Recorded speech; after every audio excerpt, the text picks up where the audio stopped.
जय श्री कृष्णा। ओम नमो भगवते वासुदेवाय नमः। आप सुन रहे हैं पौराणिक अमृतवाणी द्वारा प्रसारित महाभारत कथा। हमारे चैनल को लाइक शेयर और सब्सक्राइब कीजिए। चलिए आगे की कथा प्रारंभ करते हैं। इंद्र को कवच और कुंडल देकर कर्ण का अमोघ शक्ति प्राप्त करना। श्री वैशंपायन जी कहते हैं, राजन, एक दिन देवराज इंद्र ब्राह्मण का रूप धारण करके कर्ण के पास आए और भिक्षाम देही ऐसा कहा।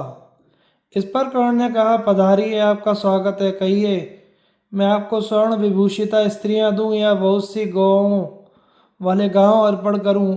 आपकी क्या सेवा करूं?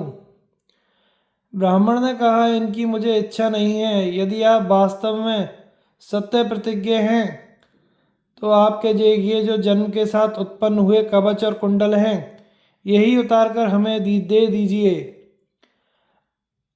आपसे मुझे इन्हीं को लेने की बड़ी उतावली है। मेरे लिए यह सबसे बढ़कर लाभ की बात होगी। कर्ण ने कहा, विप्रवर, मेरे साथ उत्पन्न हुए ये कवच और कुंडल अमृतमय हैं। इनके कारण तीनों लोकों में कोई मुझे मार नहीं सकता।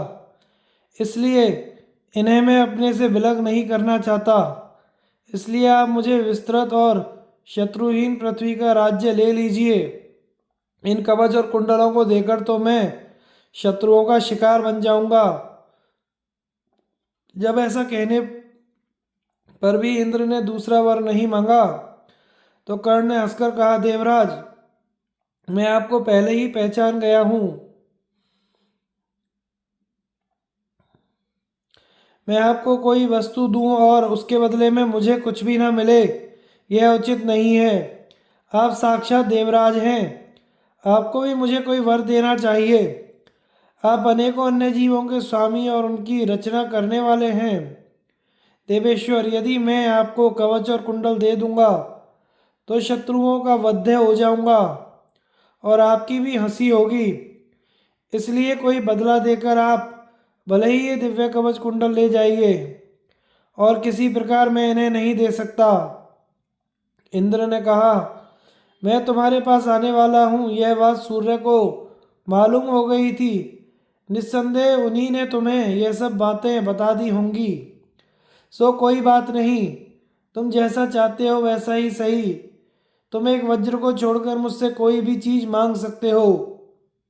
कर्ण बोले, इंद्रदेव, आप इन कवच और कुंडलों के बदले मुझे अपनी अमोघ शक्ति दे दीजिए, जो संग्राम में अनेकों शत्रुओं का संहार कर देने वाली है। तब शक्ति के विषय में थोड़ी देर विचार करके इंद्र ने कहा, तुम मुझे अपने शरीर के साथ उत्पन्न हुए कवच और कुंडल दे दो और मुझसे मेरी शक्ति ले लो।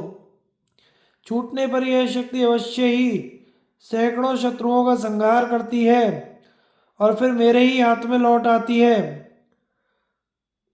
सो जब यह तुम्हारे हाथ से छूटेगी तो गरज गरज कर तुम्हें अत्यंत संतप्त कर रहा होगा। ऐसे एक ही प्रबल शत्रु को मारकर फिर मेरे ही हाथ में आ जाएगी।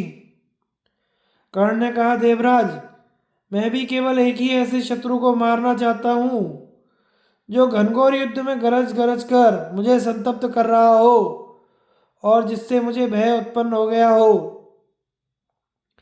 इंद्र बोले, तुम युद्ध में गरजते हुए एक प्रबल शत्रु को मारोगे तो सही, किंतु जिसे तुम मारना चाहते हो उसकी रक्षा तो भगवान श्री कृष्ण करते हैं, जिन्हें वेदज्ञ पुरुष अजित, वाराहर और अचिंत्य नारायण कहते हैं। कर्ण ने कहा, भगवान, भले ही ऐसी बात हो, तथापि आप मुझे एक वीर का नाश करने वाली अमोघ शक्ति दीजिए, जिससे कि मैं अपने को संतप्त करने वाले शत्रु का संहार कर सकूं। इंद्र बोले, एक बात और है।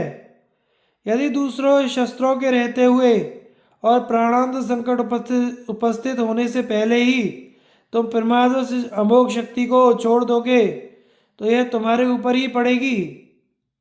कर्ण ने कहा, इंद्र, आपके कथानुसार मैं आपकी शक्ति को बड़े भारी संकट में पड़ने पर ही छोड़ूंगा। यह मैं सच सच कहता हूँ। वैशंपायन जी कहते हैं, राजन, उस प्रज्वलित शक्ति को लेकर कर्ण एक पहने शस्त्र से अपने समस्त अंगों को छीलकर कवच उतारने लगे। उन्हें शस्त्र से अपना शरीर काटते और बार बार मुस्कुराते हुए देखकर देवता लोग दुंदुभियां बजाने लगे और दिव्य पुष्पों की वर्षा करने लगे। इस प्रकार अपने शरीर से उधेड़कर उन्होंने वह खून से भीगा हुआ दिव्य कवच इंद्र को दे दिया तथा दोनों कुंडलों को भी कान से काटकर उन्हें सौंप दिया। इस दुष्कर कर्म के कारण ही वे कर्ण कहलाए। इस प्रकार कर्ण को ठक्कर और उन्हें संसार में यशस्वी बनाकर इंद्र ने निश्चय किया कि अब पांडवों का काम सिद्ध हो गया। इसके पश्चात वे हंसते हंसते देवलोक को चले गए। जब धृतराष्ट्र के पुत्रों को कर्ण के ठगे जाने का समाचार मालूम हुआ तो वे बड़े दुखी हुए। उनका सारा गर्व ढीला पड़ गया तथा वनवासी पांडवों ने कर्ण को ऐसी परिस्थिति में पड़ा सुना तो वे बड़े प्रसन्न हुए। ब्राह्मण की अरणी लाने के लिए पांडवों का मिरक के पीछे जाना, भीमसेन आदि चारों भाइयों का एक सरोवर पर निर्जीव होकर गिरना। राजा जन्मेजय ने पूछा, मुनिवर, इस प्रकार द्रौपदी के साथ जयद्रथ द्वारा हरे जाने से तो पांडवों को बड़ा भारी कष्ट हुआ था, अतः उन्होंने उसे फिर पाकर क्या किया? वैशंपायन जी बोले, इस प्रकार द्रौपदी के हरे जाने से अत्यंत दुखी होकर राजा युधिष्ठिर कामेक वन को छोड़कर भाइयों सहित पुनः द्वैत वन में ही आ गए। वहाँ सुस्वादु फल मूलादि की प्रचुरता थी तथा तरह तरह के वृक्षों के कारण वह बड़ा ही रमणीय जान पड़ता था। वहाँ वे मिताहारी होकर फलाहार करते हुए द्रौपदी सहित रहने लगे। उस वन में एक ब्राह्मण के अरणी सहित मंथन काष्ठ से एक हरिण सिंग खुजलाने लगा। दैवयोग से वह काष्ठ उसके सींग में फंस गया। मेरा कुछ बड़े डील डॉल का था। वह उसे लिए उछलता कूदता दूसरे आश्रम में पहुंच गया। यह देखकर वह ब्राह्मण अग्निहोत्र की रक्षा के लिए घबराकर जल्दी से पांडवों के पास आया। उसने भाइयों के साथ बैठे हुए महाराज युधिष्ठिर के पास आकर कहा, राजन, मैंने अरणी सहित अपना मंथन काष्ठ पेड़ पर टांग दिया था। उसमें एक मिरग अपना सींग खुजलाने लगा। इससे वह उसके सींग में फंस गया। वह विशाल मिरग चौकड़ी भरता हुआ उसे लेकर भाग गया। सो आप उसके खुरों के चिन्ह देखते हुए उसे पकड़िए और वह मंथन काष्ठ ला दीजिए, जिससे मेरे अग्निहोत्र का लोप ना हो। ब्राह्मण की बात सुनकर महाराज युधिष्ठिर को बहुत दुख हुआ। वे भाइयों सहित धनुष लेकर मिरग के पीछे चले। सब भाइयों ने उसे बींधने का बहुत प्रयत्न किया, किंतु वे सफल ना हुए। देखते ही देखते वह उनकी आंखों से ओझल हो गया। उसे ना देखकर वे हतोत्साहित हो गए। उन्हें बहुत दुख हुआ। घूमते घूमते वे गहन वन में एक वृक्ष के पास पहुंचे और भूख प्यास से शिथिल होकर उसकी शीतल छाया में बैठ गए। तब धर्मराज ने नकुल से कहा, भैया, तुम्हारे ये सब भाई प्यासे और थके हुए हैं। यहाँ पास कहीं जल या जलाशय के पास उत्पन्न होने वाला वृक्ष हो तो देखो। नकुल ने जो आज्ञा कहकर वृक्ष पर चढ़ गए और इधर उधर देखकर कहने लगे, राजन, मुझे जल के पास लगने वाले बहुत से वृक्ष दिखाई दे रहे हैं, इसलिए यहाँ अवश्य पानी होगा। तब सत्यनिष्ठ युधिष्ठिर ने कहा, तो सौम्य, तुम शीघ्र ही जाओ और तरकशों में पानी भर लाओ। बड़े भाई की आज्ञा होने पर नकुल बहुत अच्छा ऐसा कहकर बड़ी तेजी से चले और जल्दी ही जलाशय के पास पहुंच गए। वहां सारसों से घिरा हुआ बड़ा निर्मल जल देखकर ज्यों ही पीने के लिए झुके, उन्हें यह आकाशवाणी सुनाई दी, तात नकुल, साहस ना करो, पहले से ही मेरा एक नियम है, मेरे प्रश्नों का उत्तर दो, उसके बाद जल पीना और ले जाना। किंतु नकुल को बड़ी प्यास लगी हुई थी। उन्होंने वाणी की कोई परवाह नहीं की, किंतु ज्यों ही वह शीतल जल पिया कि उसे पीते ही वे भूमि पर गिर गए। नकुल को देर हुई देखकर कुंती नंदन युधिष्ठिर ने वीर सहदेव से कहा, सहदेव, तुम्हारे ज्येष्ठ भ्राता भाई नकुल को गए बहुत देर हो गई है, अतः तुम जाकर उन्हें लिवा लाओ और जल भी लेते आओ। सहदेव ने भी जो आज्ञा, ऐसा कहकर उसी दिशा में चले। वहां उन्होंने भाई नकुल को मृत अवस्था में पृथ्वी पर पड़े देखा तो उन्हें भी भाई के लिए बड़ा शोक हुआ, किंतु इधर प्यास भी पीड़ित कर रही थी। वे पानी की ओर चले। इसी समय आकाशवाणी ने कहा, तात सहदेव, साहस ना करो, पहले से ही मेरा एक नियम है, मेरे प्रश्नों का उत्तर दो, उसके बाद जल पीना और ले जाना। सहदेव को भी बड़े जोर की प्यास लगी हुई थी। उन्होंने उस वाणी की कोई परवाह नहीं की, किंतु ज्यों ही वह शीतल जल पिया, उसे पीते ही भूमि पर गिर पड़े। अब धर्मराज ने अर्जुन से कहा, शत्रुदमन अर्जुन, तुम्हारे भाई नकुल सहदेव गए हुए हैं, तुम उन्हें लिवा लाओ और जल भी ले आओ। भैया, हम सब दुखियों के तुम ही सहारे हो। तब अर्जुन ने धनुष बाण उठाया और तलवार म्यान से बाहर निकाली। इस प्रकार वे सरोवर पर पहुंचे, किंतु वहां उन्होंने देखा कि जल लेने के लिए आए हुए उनके दोनों भाई मरे पड़े हैं। इससे पुरुष सिंह पार्थ को बड़ा दुख हुआ और वे धनुष चढ़ाकर उस वन में सब ओर देखने लगे, परंतु उन्हें वहां कोई प्राणी दिखाई नहीं दिया। तब प्यास से शिथिल होने के कारण वे जल की ओर चले। इसी समय उन्हें यह आकाशवाणी सुनाई दी, कुंती नंदन, तुम पानी की ओर क्यों नहीं जाते? तुम जबरदस्ती यह पानी नहीं पी सकोगे। यदि तुम मेरे पूछे हुए प्रश्नों का उत्तर दे दोगे तो ही जल पी सकोगे और ले जा सकोगे। इस प्रकार रोके जाने पर अर्जुन ने कहा, जरा प्रकट होकर रोको, तो मेरे बाणों से विद्ध होकर ऐसा कहने का साहस ही नहीं करोगे।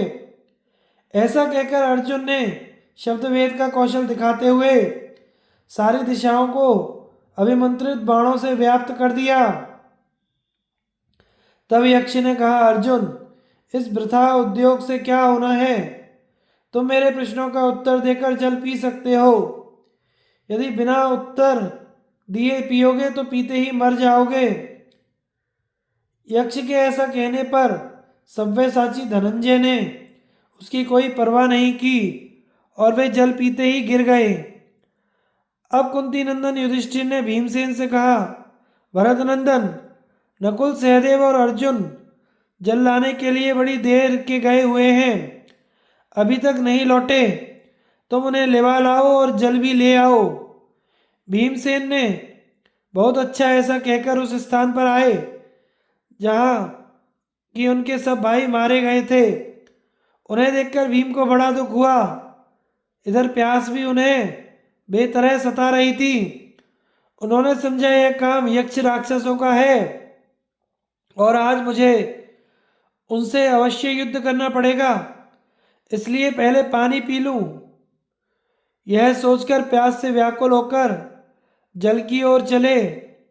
इतने में ही यक्ष बोल उठा, भैया भीमसेन, साहस ना करो, पहले से ही मेरा एक नियम है, मेरे प्रश्नों का उत्तर देकर तुम जल पी सकते हो और ले जा सकते हो।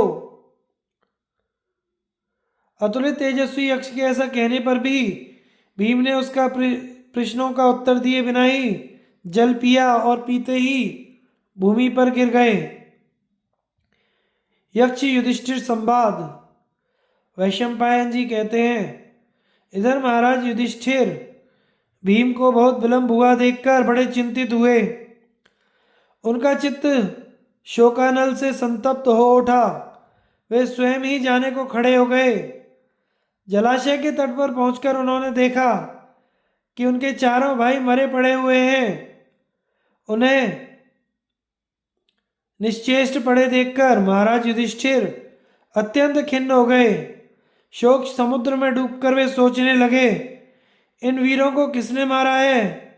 इनके अंगों में कोई शस्त्र प्रहार का चिन्ह भी नहीं है और यहाँ किसी के चरण चिन्ह भी दिखाई नहीं देते।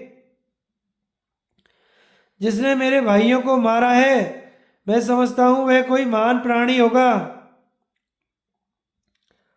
अच्छा, पहले मैं एकाग्रता पूर्वक इसके कारण का विचार करूं, अथवा जल पीने पर मुझे स्वयं ही इसका पता चल जाएगा।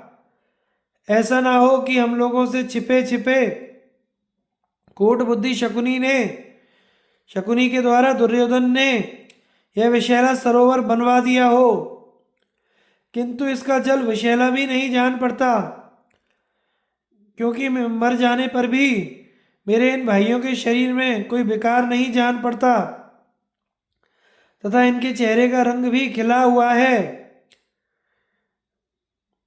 इनमें प्रत्येक जल के प्रबल प्रवाह के समान महाबली है।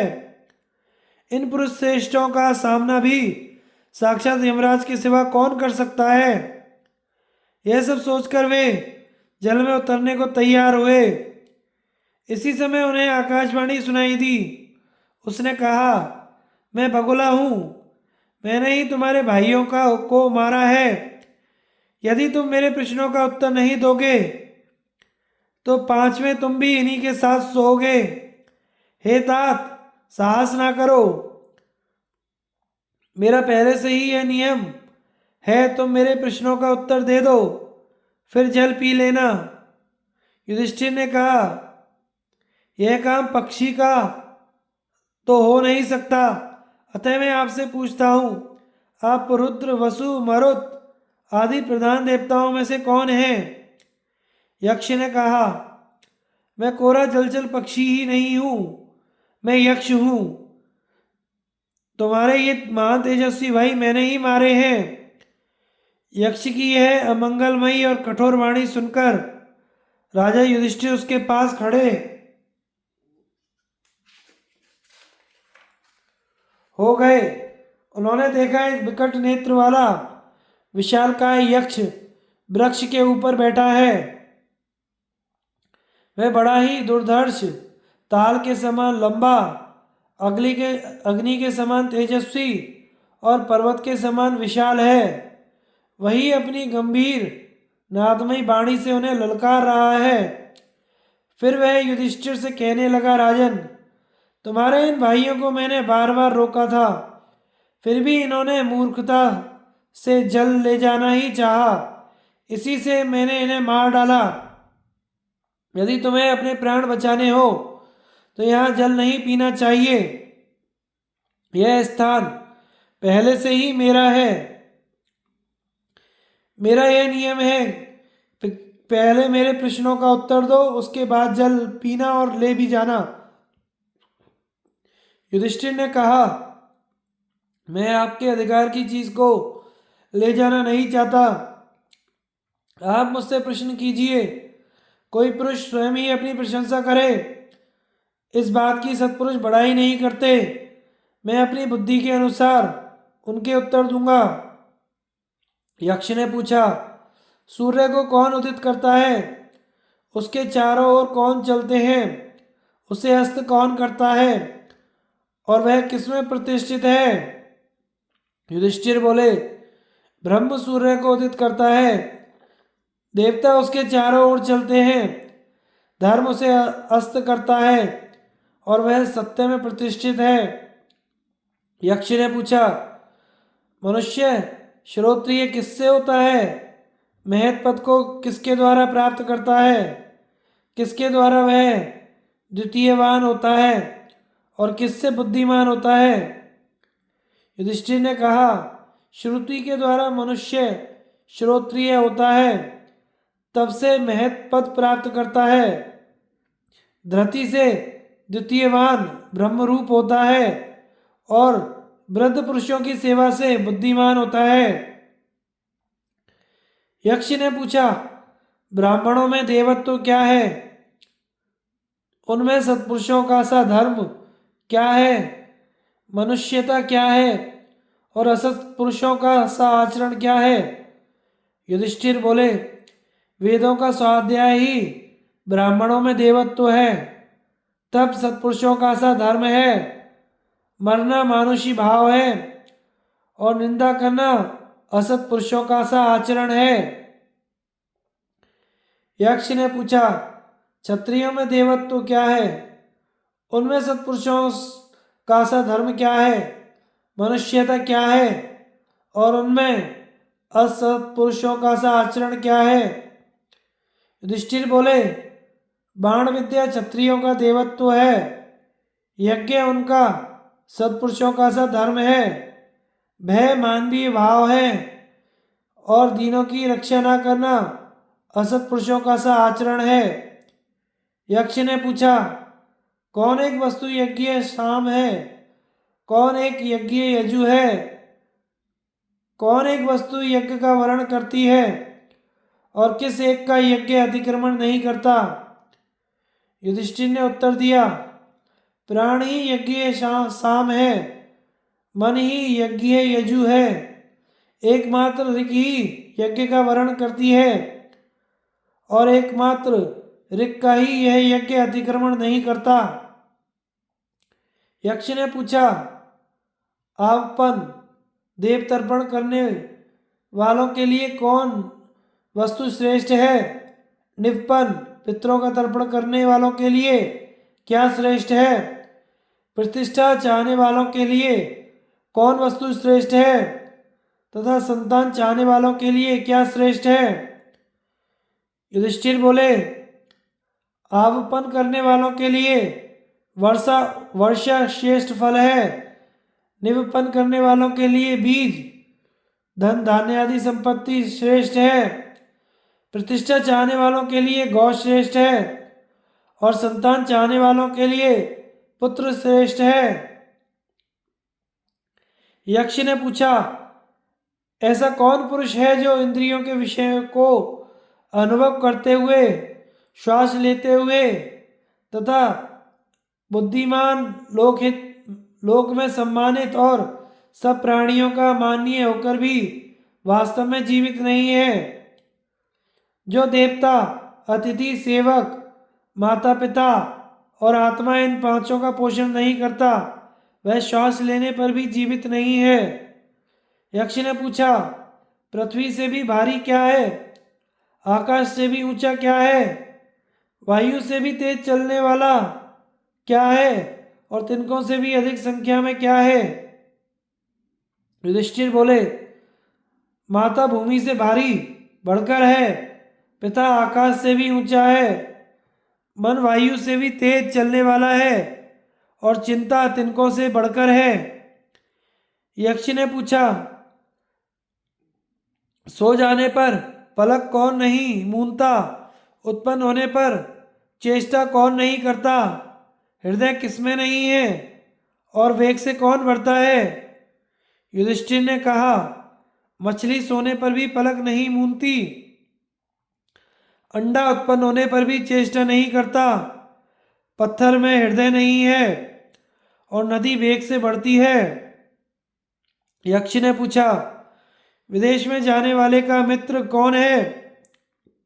घर में रहने वाले का मित्र कौन है? रोगी का मित्र कौन है? और मृत्यु के समीप पहुंचे हुए पुरुष का मित्र कौन है? युधिष्ठिर बोले,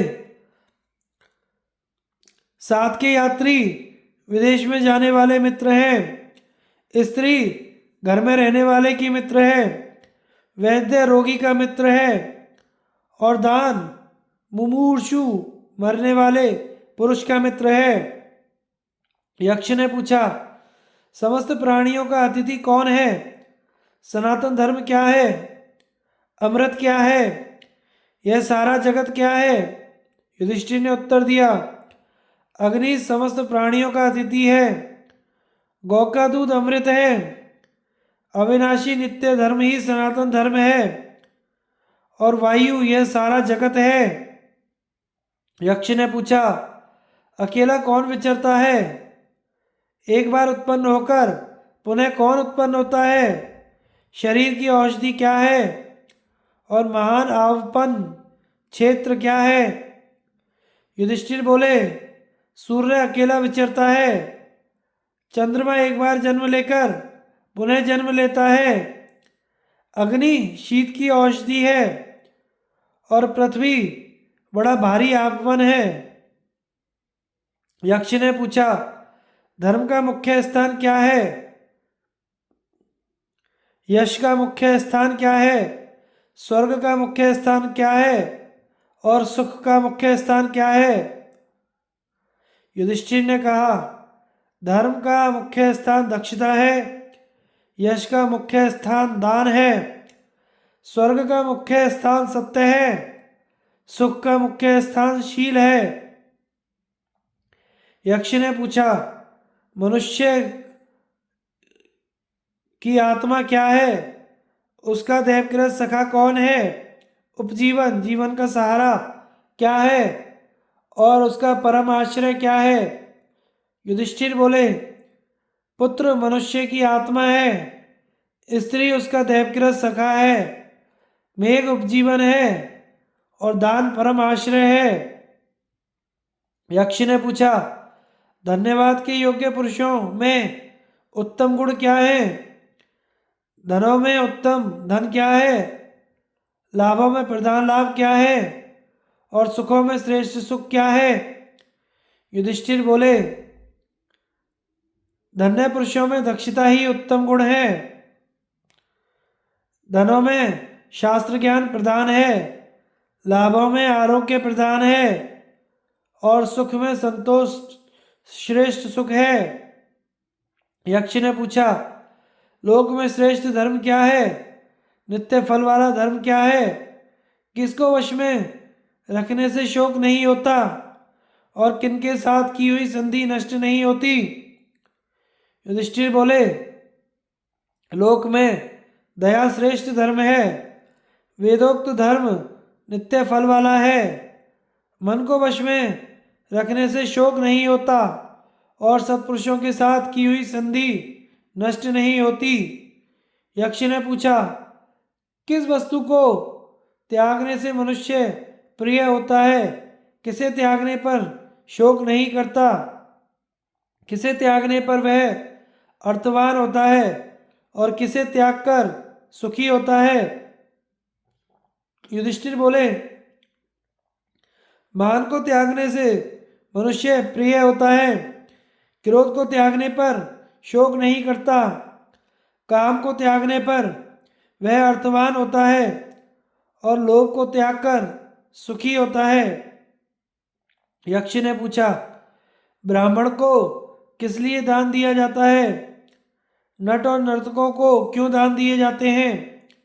सेवकों को दान देने का क्या प्रयोजन है और राजा को क्यों दान दिया जाता है?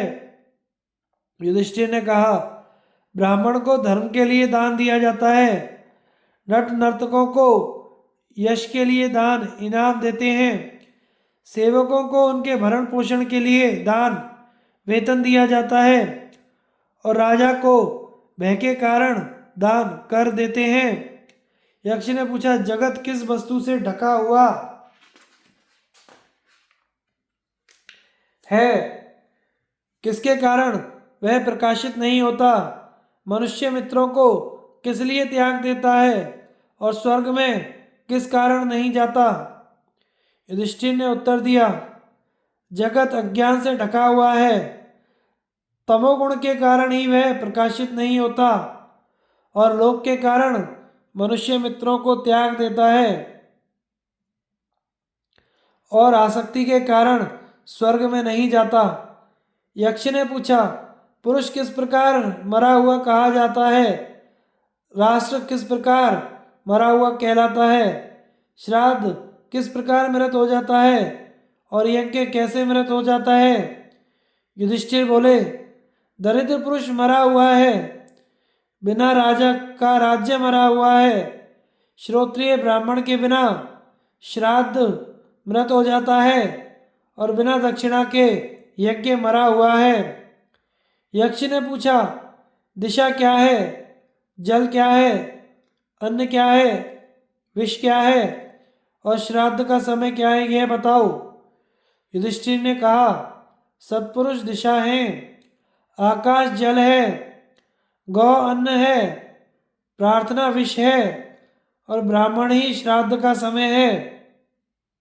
यक्ष ने पूछा, उत्तम क्षमा क्या है, लज्जा किसे कहते हैं, तप का लक्षण क्या है और दम क्या कहलाता है।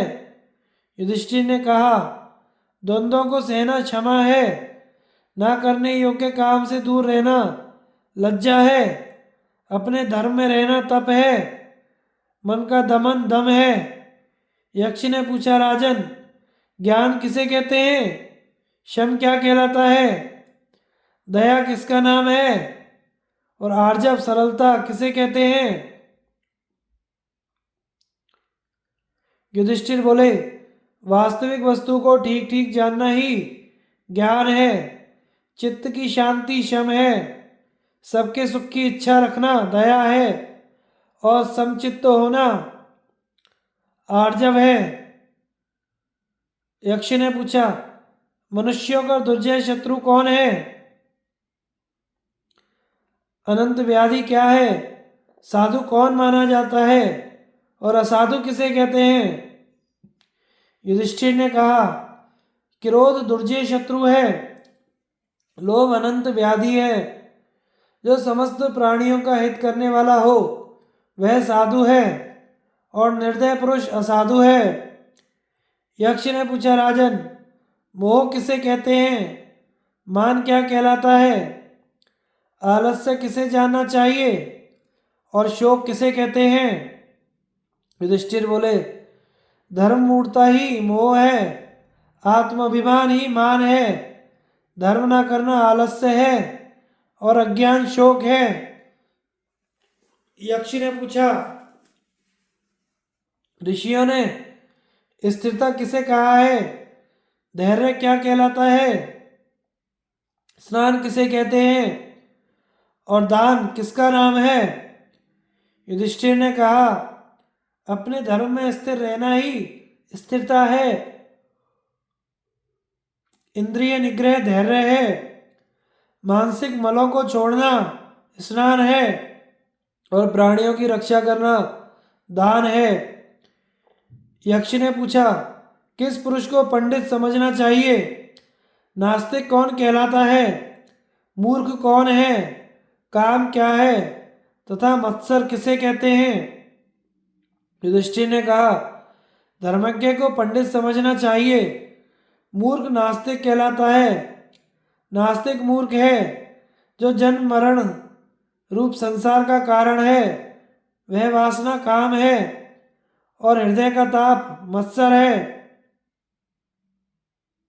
यक्ष ने पूछा, अहंकार किसे कहते हैं, दंभ क्या कहलाता है, जिसे परम देव कहते हैं वह क्या है और पैशून्य किसका नाम है।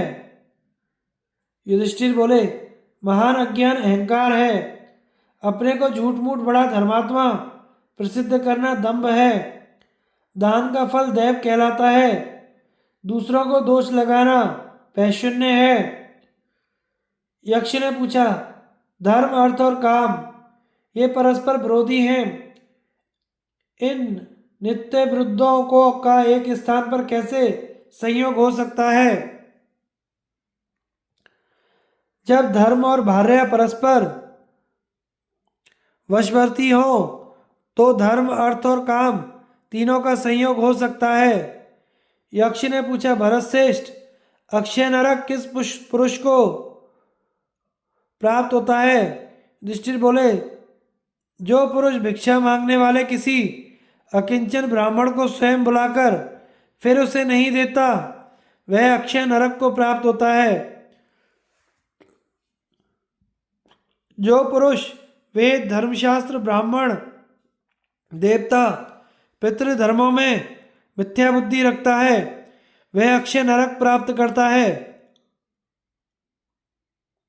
तथा धन के पास रहते हुए भी जो लोभवश दान और भोग से रहित है तथा पीछे से यह कह देता है कि मेरे पास है ही नहीं वह अक्षय नरक प्राप्त करता है।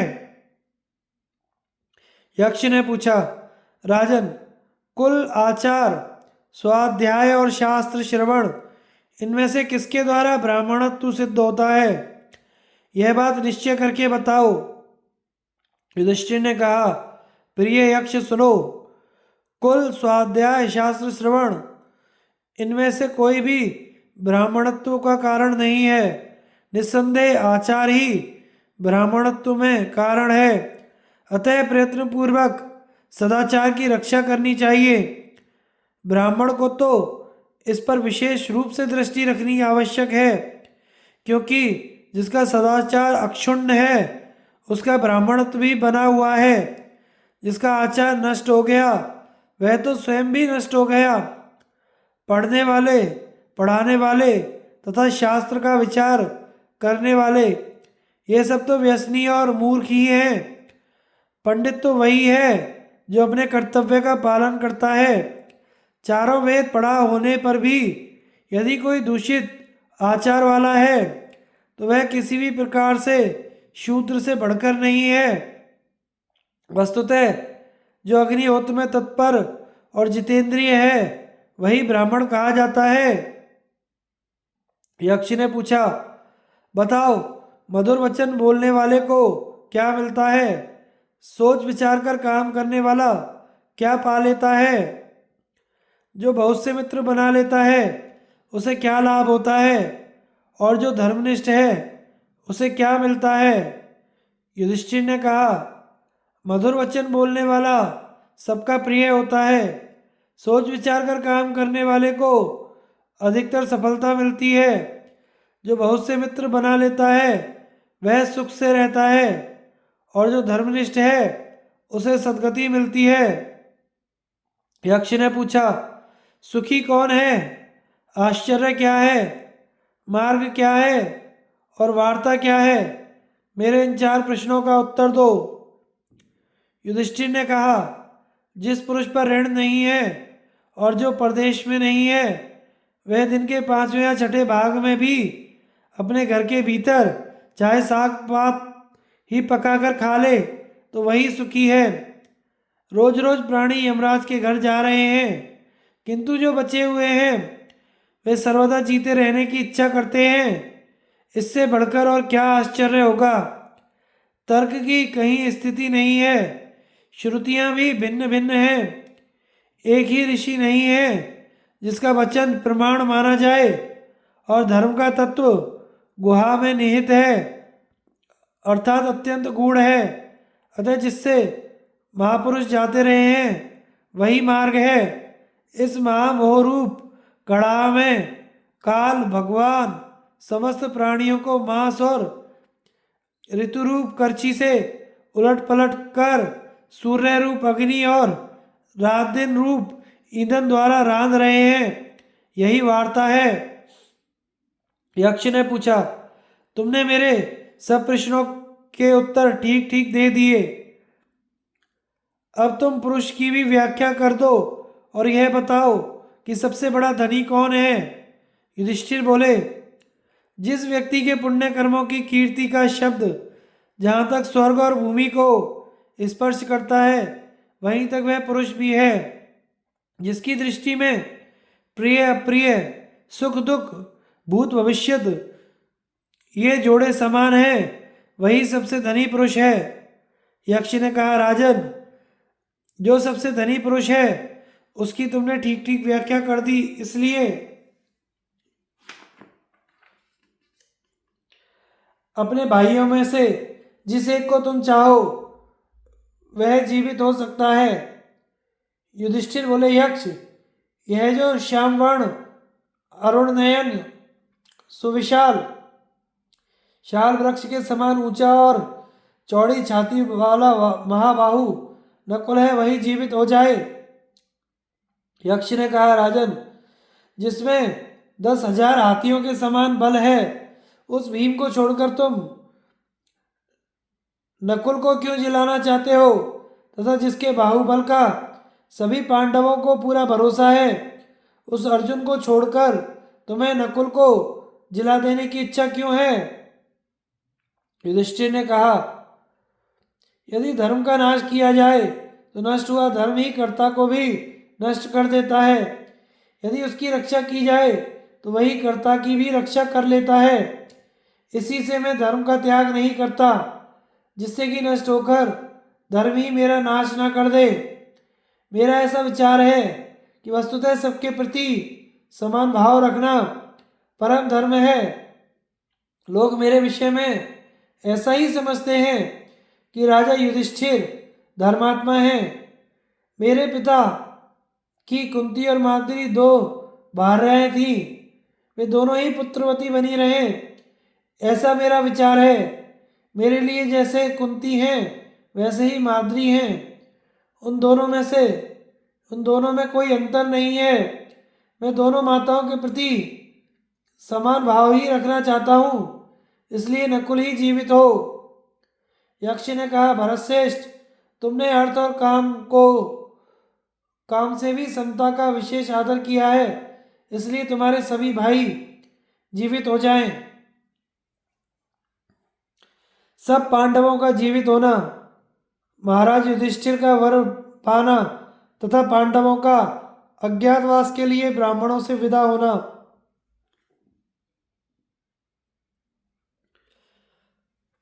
वैशंपायन जी कहते हैं, राजन, तब यक्ष के कहते ही सब पांडव खड़े हो गए तथा एक क्षण में ही उनकी सब भूख प्यास जाती रही। युधिष्ठिर ने पूछा, भगवान, आप कौन देवश्रेष्ठ हैं? आप यक्ष ही हैं, ऐसा तो मुझे मालूम नहीं होता। आप वसुओं में से, रुद्रों में से और मरुतों में से भी कोई नहीं है, अथवा स्वयं देवराज इंद्र ही हैं। मेरे ये भाई तो 100 हजार वीरों से युद्ध करने वाले हैं। ऐसा तो मैंने कोई योद्धा नहीं देखा जिसने इन सभी को रणभूमि में गिरा दिया हो। अब जीवित होने पर भी इनकी इंद्रियां सुख की नींद सोकर उठे हुओं के समान स्वस्थ दिखाई देती हैं। सो आप हमारे कोई सुहृदय हैं अथवा पिता हैं? यक्ष ने कहा, भरतश्रेष्ठ, मैं तुम्हारा पिता धर्मराज हूँ, तुम्हें देखने के लिए ही यहाँ आया हूँ। यश, सत्य, दम, शौच, मृदुता, लज्जा, अचंचलता, दान, तप, ब्रह्मचर्य, ये सब मेरे शरीर हैं तथा अहिंसा, समता, शांति, तप, शौच, अमत्सर, इन्हें तुम मेरा मार्ग समझो। तुम मुझे सदा ही प्रिय हो। यह बड़ी प्रसन्नता की बात है कि तुम्हारी शम, दम, उपरति, तितिक्षा, समाधान, इन पांचों साधनों पर प्रीति है तथा तुमने भूख, प्यास, शोक, मोह और जरा, मृत्यु, इन 6 दोषों को जीत लिया है। इनमें पहले 2 दोष आरंभ से ही रहते हैं, बीच के 2 दोष तरुणावस्था आने पर होते हैं तथा अंतिम 2 दोष अंत समय पर आते हैं। तुम्हारा मंगल हो। मैं धर्म हूँ और तुम्हारा व्यवहार जानने की इच्छा से ही यहाँ आया हूँ। निष्पाप राजन, तुम्हारी समदृष्टि के कारण मैं तुम पर प्रसन्न हूँ। तुम अभीष्ट वर मांग लो। जो मेरे भक्त हैं उनकी कभी दुर्गति नहीं होती। युधिष्ठिर ने कहा, भगवान, पहला वर तो मैं यही मांगता हूँ कि जिस ब्राह्मण के अरणी सहित मंथन काष्ठ को मृग लेकर भाग गया है, उसके अग्निहोत्र का लोप ना हो। यक्ष ने कहा, राजन, उस ब्राह्मण के अरणी सहित मंथन काष्ठ को तुम्हारी परीक्षा के लिए मैं ही मृग रूप से लेकर भाग गया था, वह मैं तुम्हें देता हूं। तुम कोई दूसरा और वर मांग लो। युधिष्ठिर बोले, हम 12 वर्ष तक वन में रहे, अब 13वां वर्ष आ लगा है, अतः ऐसा वर दीजिए कि इसमें हमें कोई पहचान ना सके। यह सुनकर भगवान धर्म ने कहा, मैंने तुम्हें यह वर दिया, यद्यपि तुम पृथ्वी पर अपने इसी रूप से विचरोगे तो भी तुम्हें कोई पहचान नहीं सकेगा तथा तुम में से जो जैसा जैसा चाहेगा वह वैसा वैसा ही रूप धारण कर सकेगा। इसके सिवा तुम एक तीसरा वर मांग लो। तुम मेरे पुत्र हो और विदुर ने भी मेरे ही अंश से जन्म लिया है, अतः मेरी दृष्टि में तुम दोनों समान हो। युधिष्ठिर ने कहा, भगवान, आप सनातन देवाधिदेव हैं और साक्षात आपके ही दर्शन हुए। इस इससे अब मेरे लिए क्या दुर्लभ है, तो भी आप मुझे जो वर देंगे वह मैं सिर आंखों पर लूंगा। मुझे ऐसा वर दीजिए कि मैं लोभ, मोह और क्रोध को जीत सकूं तथा दान, तप और सत्य में सर्वदा मेरे मन की प्रवृत्ति रहे। धर्मराज ने कहा, पांडुपुत्र, इन गुणों से तो तुम स्वभाव से ही संपन्न हो। आगे भी तुम्हारे कथन अनुसार तुम में ये सब धर्म बने रहेंगे। वैशंपायन जी कहते हैं, ऐसा कहकर भगवान धर्म अंतर्ध्यान हो गए तथा सब पांडव साथ साथ आश्रम में लौट आए। वहां आकर उन्होंने उस तपस्वी ब्राह्मण को अरणी दे दी। जो लोग इस श्रेष्ठ आख्यान को ध्यान में रखेंगे, उनके मन की अधर्म में, सुहृदी द्रोह में, दूसरों का धन हरने में, पर स्त्री गमन में अथवा कृपणता में कभी प्रवृत्ति नहीं होगी। वैशंपायन जी कहते हैं, राजन, धर्मराज की आज्ञा पाकर सत्य पराक्रमी पांडव लोग अज्ञात रहने के लिए 13वें वर्ष में गुप्त रूप से रहे थे। वे सब बड़े नियम व्रत आदि का पालन करने वाले थे। एक दिन वे अपने प्रेमी वनवासी तपस्वियों के साथ बैठे थे। उस समय अज्ञातवास के लिए आज्ञा लेने के लिए उन्होंने हाथ जोड़कर कहा, मुनिगण, हम 12 वर्ष तक तरह तरह की कठिनाइयां सहते हुए वन में निवास करते रहे हैं। अब हमारे अज्ञातवास का 13वां वर्ष शेष है। इसमें हम छिपकर रहेंगे। आप हमें इसके लिए आज्ञा देने की कृपा करें। दुरात्मा दुर्योधन, कर्ण और शकुनी ने हमारे पीछे गुप्तचर लगा दिए हैं तथा पूर्ववासी और स्वजनों को सचेत कर दिया है कि यदि हमें कोई आश्रय देगा तो उसके साथ कड़ाई का व्यवहार किया जाएगा। अतः अब हमको किसी दूसरे राष्ट्र में जाना होगा। अतः आप हमें प्रसन्नता से अन्यत्र जाने की आज्ञा प्रदान करें। तब समस्त वेद वेदता मुनि और यतियों ने उन्हें आशीर्वाद दिए और उनसे फिर भेंट होने की आशा रखकर वे अपने अपने आश्रमों को चले गए। फिर धौम्य के साथ पांचों पांडव खड़े हुए और द्रौपदी सहित वहां से चल दिए। एक को साकर वे दूसरे ही दिन से अज्ञातवास आरंभ करने के लिए आपस में सलाह करने के लिए बैठ गए। वन पर्व समाप्त।